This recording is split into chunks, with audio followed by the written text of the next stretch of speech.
A woman in black coat. I was born into a rich and important family in Tyrone, Ireland. I was the younger of 2 daughters, and we were the only children. My sister was 6 years older than me. We didn't play much together when I was young, and I was only 12 years old when she got married. I remember the day of her wedding well. Many people came, all of them laughing, singing and happy. But I felt sad when my sister left with her new husband, Mr. Carew. She was always very nice to me, nicer than my mother. And so I cried when she went away to her new home in Dublin. My mother and father didn't love me, they wanted son and were not interested in me. About a year after my sister got married, a letter arrived from Mr. Carew. He said that my sister was ill and that she wanted to come home to Tyrone and stay with us, to be with her family. I was sad that she was ill but very happy to her visit.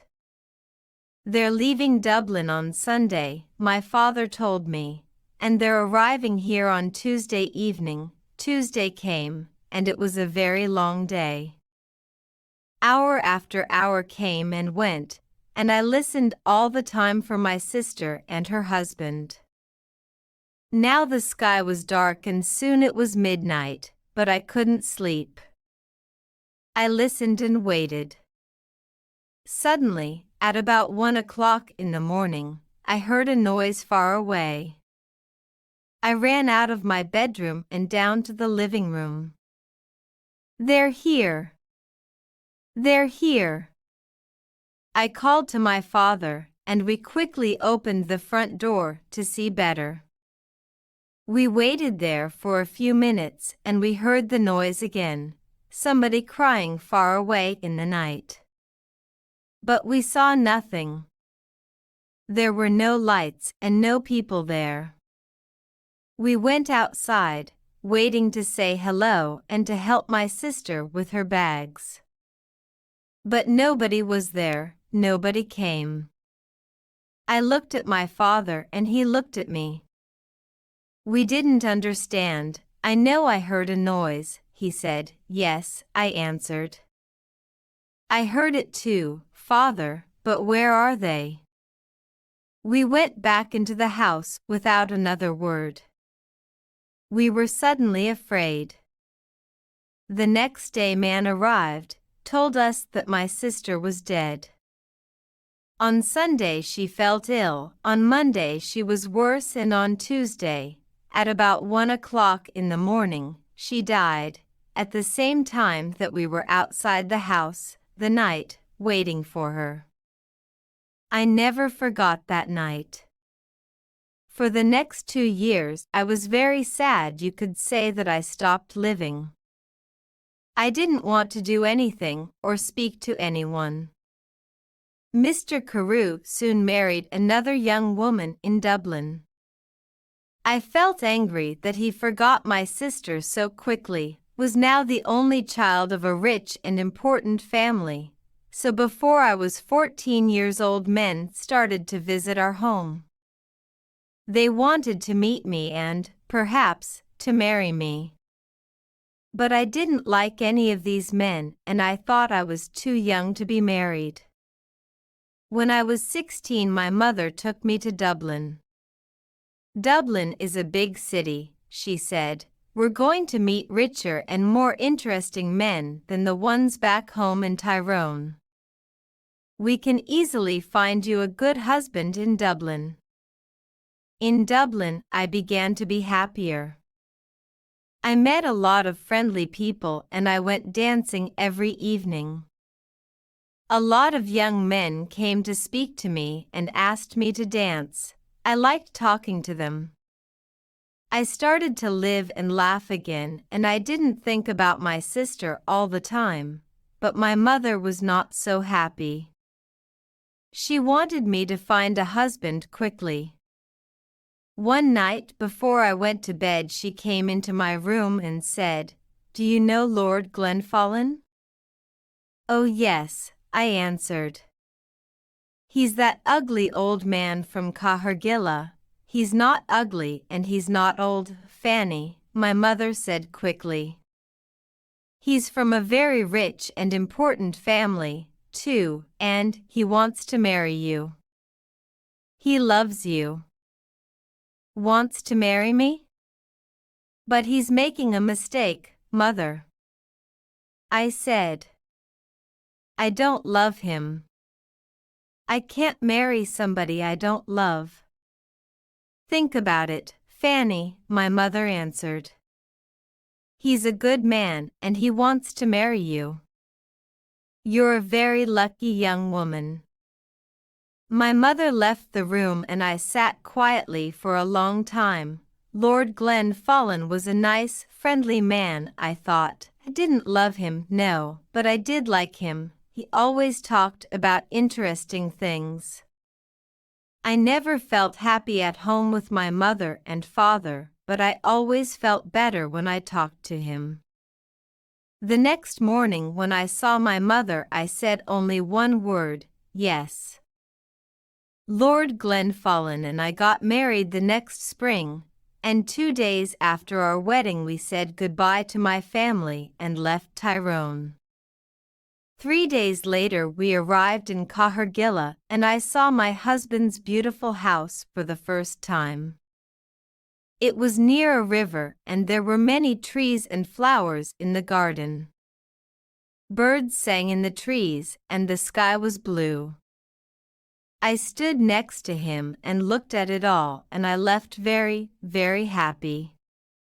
Come, my love, said my husband. You must come in and meet Martha. She cooks and cleans and knows everything about the house. So we went into the house and I met Martha, a friendly old woman with smiling blue eyes. She showed me round the house. Suddenly I felt excited to be there. It was a very happy place. Women sang in the kitchen, men built fires in the living room, and there were dogs and cats everywhere. Come with me now, madam, said Martha, and look at your bedroom. Then we can take up your bags and you can wash before dinner. I followed her and soon we arrived at a big brown door. This is your room, she said, and she opened the door. I stood and looked, suddenly cold with fear. In front of me stood something big and black. I didn't know what it was. I thought it was an old coat, but without anybody inside it. I jumped back quickly, very afraid, and moved away from the door.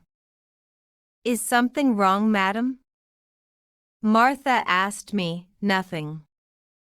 Perhaps it's nothing, I answered quickly. But I thought I saw something in there. I thought I saw a big, black coat there when you opened the door. Martha's face went white with fear. What's wrong? I asked her. Now you looked frightened. Something bad is going to happen, she said. When someone sees the black coat in this house, we know that something bad is going to happen soon to the Glenfallen family. I saw the black coat when I was a child, and the next morning old Lord Glenfallen died. Something bad is going to happen now, madam. I know it. We went down to have dinner. I felt unhappy and afraid, but I didn't say anything to my husband about the black coat. I wanted to forget about it and be happy again. The next day Lord Glenfallen and I went for a walk together to look round the house and gardens because I wanted to know my home better. I like this house and all the people here, I said. And I'm happy to be here with you. It's much better than Tyrone. My husband was very quiet for a long time. He walked with his head down, thinking. Then, suddenly, he turned to me, took my hand and said, "Fanny, listen to me. Listen carefully. There's something I must ask you. Please, only go into the rooms in the front of the house.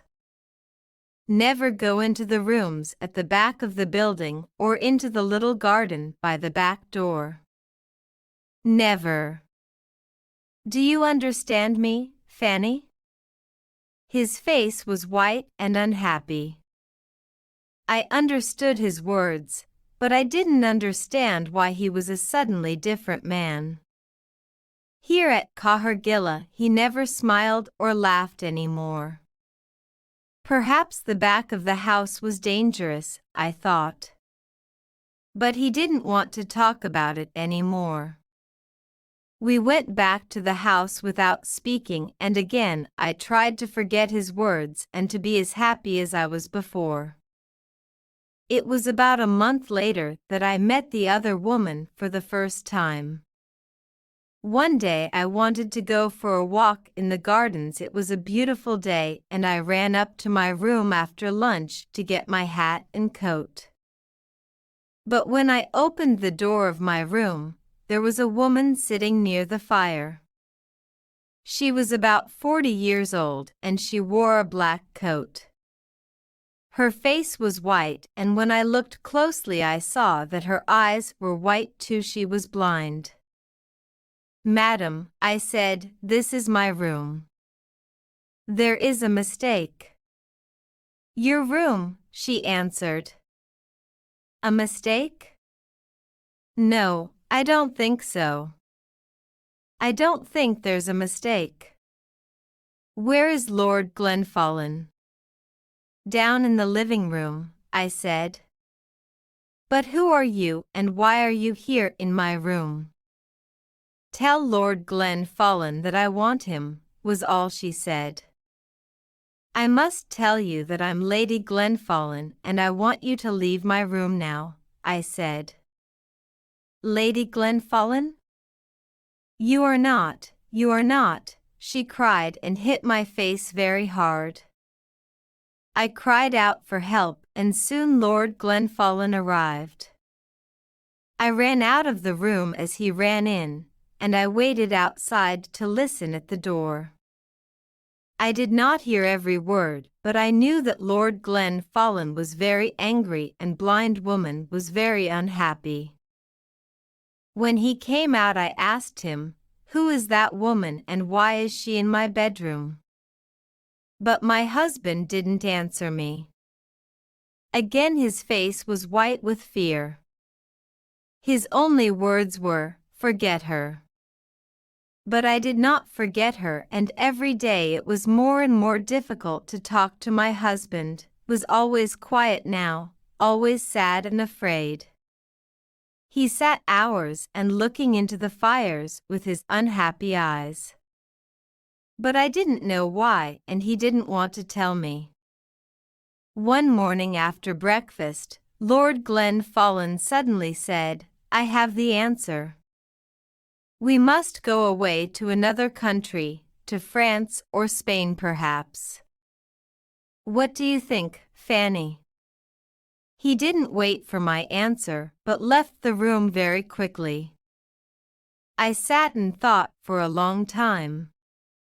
Why must we leave Cahergilla? I didn't understand. And I didn't want to go too far away from my mother and father in Tyrone. They were old now, and my father was sometimes ill. They didn't love me very much, but I wanted to be near them, thought about it all day, and I didn't know what to say to my husband when he arrived back in the evening and came in to dinner. I said nothing.